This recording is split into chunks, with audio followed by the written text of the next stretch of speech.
Voilà. Donc Rémi Julienne, 21-24 juillet, septembre pardon, 2011 à Hyères, festival. Donc on vient de découvrir un petit peu votre parcours, pourquoi vous avez mis un pied dans le cinéma, c'était vraiment le hasard. Et puis finalement, tout s'est enchaîné alors derrière, hein, un vrai autodidacte. Oui, c'est vrai, oui, autodidacte parfait. Et donc on a enchaîné et on a fait des trucs importants et compte tenu quand même j'avais quand même une certaine adresse avec la pratique de la moto et que j'ai mis au service, disons, de l'invention pour proposer des choses et je faisais comme mon maître, c'est-à-dire que les gens attendaient que je propose des choses. Actuellement, par exemple, enfin ce que j'ai fait depuis un bon bout de temps, depuis les années 80, quand j'ai fait connaissance avec la production des bondes, là c'était assez particulier parce que on me demandait, tiens, qu'est-ce qu'on peut faire? Il y a 4 critères principaux dans les James Bond. Les James qui gagnent toujours, belle fille, bel environnement et de l'action. Et avec ces 4 critères, qu'est-ce que vous pouvez nous faire? Alors moi, évidemment, là, je phosphore, à tout va, et j'écris des choses. Alors j'écris des choses en fonction de l'esprit des James Bond, des possibilités de la production, etc. etc. Donc, et je leur propose ces choses. Alors c'était, par exemple, on terminait un film, et la prochaine fois, qu'est-ce que vous pouvez nous faire?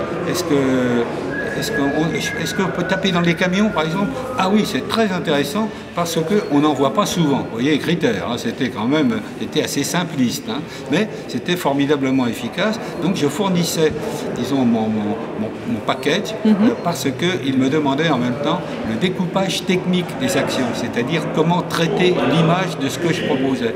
Et les scénaristes entraient en jeu après pour trouver l'argument qui correspondait à ce que j'avais proposé et ils axaient leur action sur ce truc-là. C'est assez drôle, parce qu'il n'y a rien d'écrit sur le scénario. Et c'était, alors ça peut être trafiquant de drogue. Bon, alors un camion-citerne. Ah, pourquoi un camion-citerne? Parce que c'est beau, c'est aussi simple que ça. Et alors ça servait pour faire transiter la drogue, lui faire traverser une frontière, une douane en fait, et avec la drogue diluée dans la citerne pour de l'autre côté retrouver cette dope après traitement, etc. etc. Vous voyez, c'était comme ça que ça se proposait. Et j'ai eu mes premières propositions même sur un film fabuleux qui est un film culte dans les pays de langue anglaise, et L'Orse Bar, l'Italian Job. Et ça c'était un gros truc de la Paramount. Et c'était un énorme succès. Ça, c'est votre plus gros souvenir? Ah, non, j'en ai un paquet. Hein. Ouais. Mais là, c'était quand même une marche très importante. Là, ça a vraiment marqué pour moi. Ça.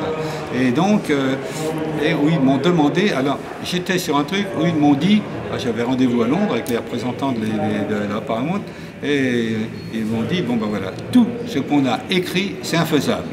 Mais bon, on sait que vous êtes habile, vous allez faire des choses, et on les traitera au fur et à mesure, on verra ce que vous arriverez à faire dans cet infaisable-là. Alors, banco, on part. Alors c'était, il y a une anecdote importante, parce que, alors il m'annonce une série de choses, donc, et c'était, il fallait que les types qui avaient fait un hold-up en piquant l'or, c'était 3 Austin. Et dans ces 3 Austin, et là, d'où le titre de l'Orse Bar, et elle devait disparaître. Alors ils avaient provoqué un embouteillage artificiel dans la ville de Turin, avec l'électronique des feux, et donc la ville était complètement embouteillée et les voitures prenaient des chemins complètement aberrant, complètement en dehors des normes. Alors ça voulait dire le toit du musée de l'aviation, traverser des rivières, aller dans des galeries d'art, des choses comme ça, dans des églises. Rémi Julienne a mis la pagaille. Enfin, alors il y avait, bon, grâce à mon imagination, j'ai aussi fourni beaucoup de matériel pour ça, et c'était assez drôle. Et ils m'ont dit, et au final, les 3 voitures, et c'était à l'occasion d'un événement où il y avait des hooligans. On commençait à entendre parler des hooligans à ce moment-là, c'était dans les années 68. Ça, hein.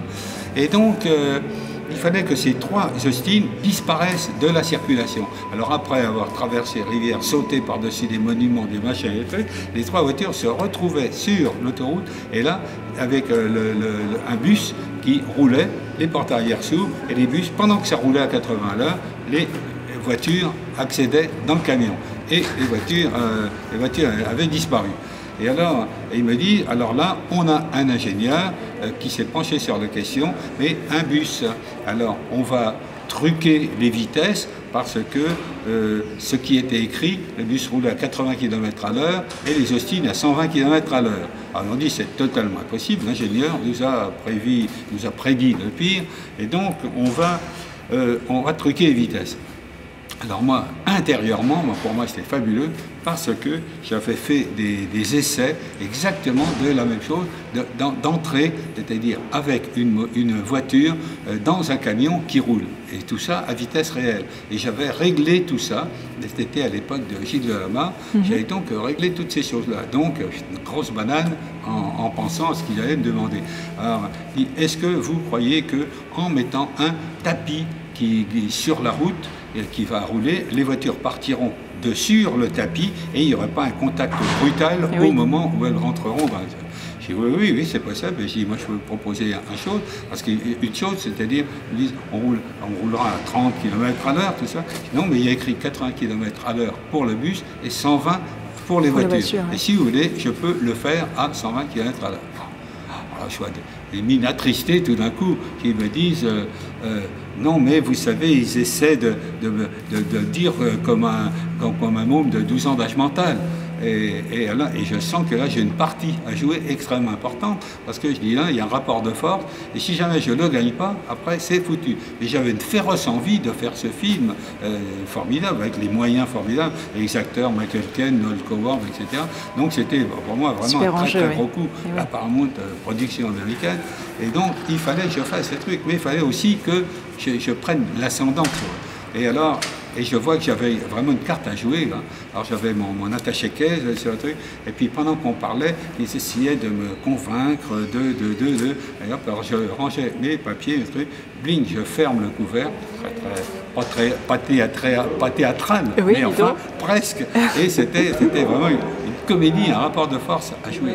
Et alors, et j'ai dit, écoutez, je suis complètement désolé, je dois être, mais à partir du moment où on n'est pas d'accord, déjà à cet échelon de l'affaire, jamais on pourra travailler ensemble. Je suis vraiment désolé de vous avoir fait perdre du temps. Là, non, mais surtout. Et alors là, je me disais, où va être le retour et là, quel risque. Et là, elle a dit, non, bah, écoutez, alors, d'accord, on va faire, mais on veut avant contrôler tout simplement ce que vous nous dites, si c'est possible de faire ça. Je dis, bon, voilà, banco. Alors pendant la période de préparation, c'est ce qu'on a fait, et alors là, j'ai fait ma démonstration, et alors là, si le premier assistant anglais et les premiers assistants anglais sont des gens extrêmement importants, extrêmement, là, qui connaissent,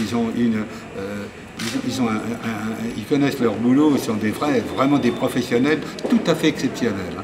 Et alors, l'assistant me dit, alors maintenant, on va commencer par à 40 km à l'heure. J'ai dit, je stoppe tout de suite, encore une fois, et j'ai dit, écoutez, on m'a confié une mission, alors maintenant, c'est moi qui va décider de ce qui est possible de faire ou non. Alors, je suis complètement désolé, mais je prends les choses en main et on va faire comme ça, comme je l'entends. Voilà. Alors là, c'était exactement ce que j'étais décidé à faire, un essai à vitesse moyenne pour faire. Mais j'ai dit, il faut que je marque le coup là. Alors j'ai dit, bon, le bus 80 km à l'heure, la voiture, parce qu'on n'essaie qu'avec une seule voiture, évidemment. Et puis comme moi, je participais aussi à ces choses, c'est moi qui pilotais. Ah oui. Et donc, 80 à l'heure, alors j'avais tous les gens concernés, opérateurs, metteurs en scène, enfin vraiment tout le monde, dans le bus, à l'avant du bus, qui était complètement dégagé. Et alors, c'était pas de la tarte quand même, parce que le bus avait 10 mètres disons 10 mètres de dimension possible, et chaque Austin faisait 3,05 mètres. Ça fait donc 9,15 mètres à loger dans 10 mètres. Et quand on arrive avec les vitesses, les machins et trucs, donc c'est quand même très très impressionnant. Et on s'est dit, c'est pas étonnant qu'ils pensaient que c'était impossible. Mais je fais mon truc et j'arrive vraiment pleine balle Alors, bus 80, moi 120, et j'arrive pour m'arrêter à leurs pieds. Mais alors, c'est très très impressionnant, parce qu'à partir du moment où on est dans le bus, on voit ces voitures qui arrivent, bon, 120 par rapport, ça ne fait que 40 km à l'heure de différence. Et donc, c'est très très impressionnant, parce que quand elle est, on dirait qu'elle est aspirée dans le camion. Et alors la voiture arrive en fait et se met. Alors on a mis bien sûr des trucs de bois calme de manière que la voiture ne franchisse pas ça parce qu'ils étaient eux dedans. Mais quand je suis arrivé, moi j'étais à peine arrivé dedans, j'ai vu leur tête et alors je pensais qu'ils allaient se jeter par les portes en roulant. Et puis bing, c'est arrivé comme ça. Alors après ce moment-là, complètement convaincu. Là, vraiment, mais d'une manière extraordinaire, j'avais gagné mon pari.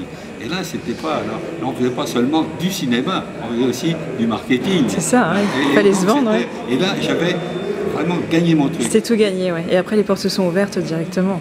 Alors après, c'était un béni. Hein. Après, j'ai eu tout. Là, c'était vraiment c'était vraiment fantastique. Mais même à tel point, parce qu'il m'avait fait un contrat pour doubler mon temps de tournage. Ah oui. Et donc, ils disent, on ne sait jamais, comme tout sera impossible, il va falloir trouver des choses, et donc on vous double le temps de votre contrat. Alors non seulement une dizaine de jours avant la fin de notre tournage, et on avait fait ce qui était convenu de faire, et puis et donc sans dépassement, sans rien du tout. Alors ils avaient complètement confiance, et ils m'ont demandé de proposer des choses qui étaient... Pardon. Vous alliez déjeuner, monsieur Julien, parce que vous avez la conférence à 14h. Ah oui, d'accord. Oui, oui. Non, on termine ça, puis Alors, à partir de ce moment, proposez-nous quelque chose. Et je leur ai proposé des trucs de folding, des trucs comme ça. Et ils ont véritablement accepté sans problème. Et pour moi, c'est